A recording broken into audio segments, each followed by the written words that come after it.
नमस्कार दोस्तों, मेरे इस चैनल पर आपका फिर से बहुत बहुत स्वागत है। दोस्तों, आज के इस वीडियो में हम जानेंगे कि जब भी आप अपना नया एयर कंडीशनर लेकर आते हैं, विशेषकर स्प्लिट एयर कंडीशनर, आप उस पर अपनी बचत के पैसे 40 से लेकर 70 से लेकर 1 लाख रुपए तक लगा देते हैं। लेकिन एक छोटी सी गलती की वजह से हमारा जो वो एयर कंडीशनर है वो बिल्कुल एक नॉर्मल एसी की तरह काम करने लग जाता है कुछ समय के बाद।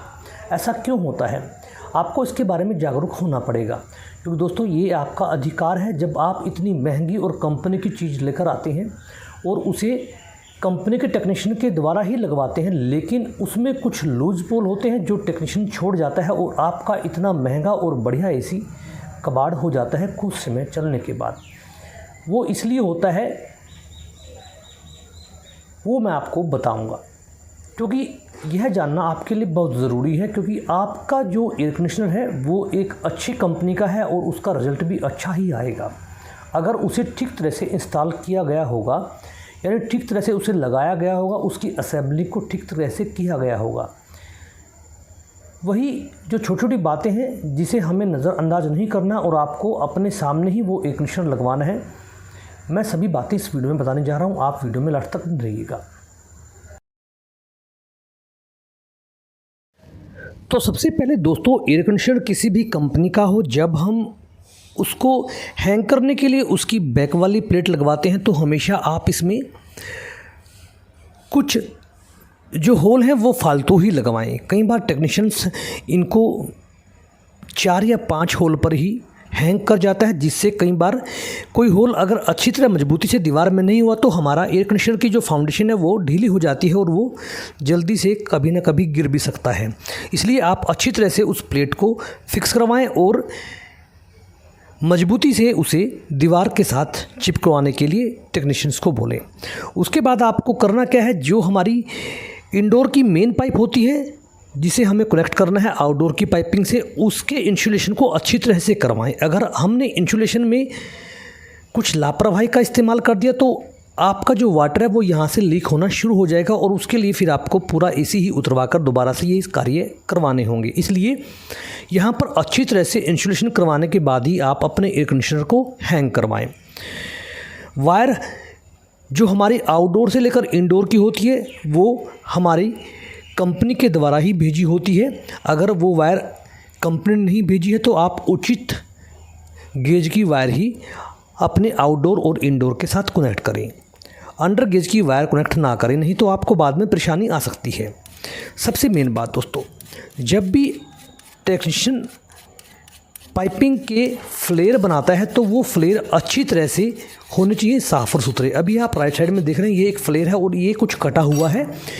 अगर ऐसा फ्लेयर टेक्नीशियन जल्दबाजी में बनाकर जाएगा तो वहाँ से रेफ्रिजरेंट लीक होने की संभावनाएं बढ़ जाती हैं और हमारे एयर कंडीशनर की लाइफ कम हो जाएगी। इसलिए फ्लेयर को हमेशा टेक्नीशियन को बोलकर अच्छी तरह से ही बनवाएं, उचित डाइज के द्वारा। अगर हमारे फ्लेयर लीक हो जाएंगे या हमारे फ्लेयर कटे फटे होंगे तो वो जल्दी से लीक हो जाएंगे। जब हम इंडोर को आउटडोर से कनेक्ट करते हैं और उन फ्लेयर को टाइट करते हैं तो वो भी अच्छी तरह से उचित दबाव के द्वारा ही टाइट होने चाहिए। अगर हमने यहाँ फ्लेयर नट्स को ढीला छोड़ दिया तो धीरे धीरे हमारा जो रेफ्रिजरेंट है वो लीक हो जाएगा और कई बार उसकी अवधि 1 साल तक भी हो सकती है। 1 साल के बाद अब दोबारा से आप अपने एयर कंडीशनर को गर्मी में चलाएंगे तो आपको रेफ्रिजरेंट लीक मिलेगा और कंपनी भी उसकी वारंटी नहीं देगी, क्योंकि कंपनी 1 साल की ही वारंटी देती है फुल एयर कंडीशनर की। उसके बाद आपको पैसे पे करने पड़ सकते हैं। इसलिए जो फ्लेयर नट है वो अच्छी तरह से उचित दबाव के द्वारा ही इंडोर और आउटडोर के कनेक्शनों को टाइट किया जाए। फ्लेयर का मैंने आपको बता ही दिया है। आपका जो पाइपिंग का फ्लेयर है वो अच्छा साफ़ सुथरा होना चाहिए। जैसा अभी आप देख पाएंगे, कटा फटा जैसा अभी आप देख रहे हैं ऐसा फ्लेयर नहीं होना चाहिए। इसलिए आप जब एयर कंडीशनर इंस्टॉल करवा रहे हैं तो इस बात का ध्यान अवश्य रखें। ऐसे कटे फटे हुए अगर फ्लेयर आपको दिख जाए तो टेक्नीशियंस को वो दोबारा बनाने के लिए कहें। आपका जो फ्लेयर है वो बिल्कुल साफ़ सुथरा होना चाहिए, जैसा अभी आपको मैं दिखाना चाहूँगा। ऐसा फ्लेयर आपका होना चाहिए पाइपिंग का, उचित थिकनेस के साथ। अगर कटा फटा हुआ आपको कोई किनारा नज़र आ रहा है तो आप उसे दोबारा से बनवाएं, क्योंकि उस वक्त तो आपका एयर कंडीशनर चल जाएगा, लेकिन धीरे धीरे उसकी कूलिंग एफिशिएंसी कम हो जाएगी अगर इसमें कोई कटा हुआ हिस्सा इसके पाइप के तल पर है। इसलिए जब भी आप एयर कंडीशनर लगवा रहे हैं तो इन सभी बातों का ध्यान और निरीक्षण करते रहें ताकि आपका एयर कंडीशनर अच्छी तरह से लग जाए। दोस्तों, आज मैं आपको बताना चाहता हूं कि इंडोर और हमारा सेपरेट एयर कंडीशनर और जो विंडो एयर कंडीशनर होता है उसमें यही सबसे बड़ा फ़र्क होता है कि सेपरेट एयर कंडीशनर को हमें असेंबल करवाना पड़ता है और अगर टेक्नीशियन से इसमें लापरवाही बरतता है तो आपकी जो एयर कंडीशनर की कूलिंग एफिशिएंसी है वो 20% तक कम हो जाती है लगाने के साथ ही। विंडो एयर कंडीशनर हमारा कंप्लीट कंपनी से फिटेड आता है, इसलिए उसमें कोई चांस नहीं होता, उसे हमें सिर्फ हमारी खिड़की में लगाना होता है। लेकिन सेपरेट एयर कंडीशनर में जब भी आप दोनों यूनिट को लगवाने के बाद गैस इसके अंदर छोड़ने का वक्त आए तो आपको हमेशा यह बात याद रखनी है कि उसको वैक्यूम करवाने के बाद ही गैस को हमारे सिस्टम में छुड़वाएं। अगर आप बिना वैक्यूम या आपको टेक्नीशियन कहे कि सेल्फ वैक्यूम करूंगा तो आप ऐसा ना करें।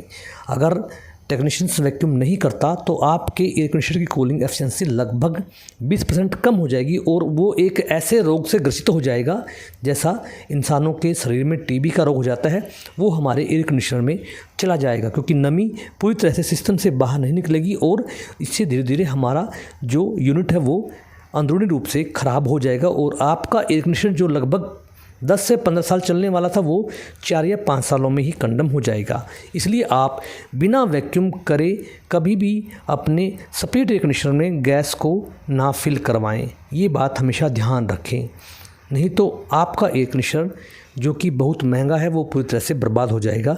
इसलिए दोस्तों, इसी विषय को उठाने के लिए मैंने ये वीडियो बनाया है।